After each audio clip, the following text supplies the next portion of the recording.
ಬಾಯಿ ಹಿಡ್ದಾಕು ಎಲ್ಲ ಹಿಡಿಬೇಕು.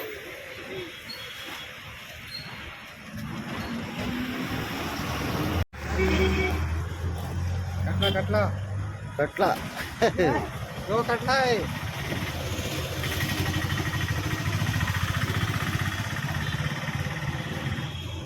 ಏನಾಗಲ್ಲ ಹಾ ಕಡ್ನಾ ಹಾಂ ಇಲ್ಲ ಅದಾಗ ಚೆನ್ನಾಗಿ ಬಂದೈತೆ ನಿಂದ್ರಾಗ. ಅಬ್ಬ ಬರ್ತದೆ ಲೈಟ್ ಆನ್ ಮಾಡಿ ಇದ್ರೆ ಬರ್ತೈತೆ ನಿಂದ್ರಾಗ. ಇಲ್ಲಿಲ್ಲ ಇಲ್ಲ ಅದೆಲ್ಲ ತಗೊಂಡ್ಬಂದಿದ್ರಣ ವಿಡಿಯೋ ಆಮೇಲೆ ನಮಗೂ ಕಳಿಸಿ.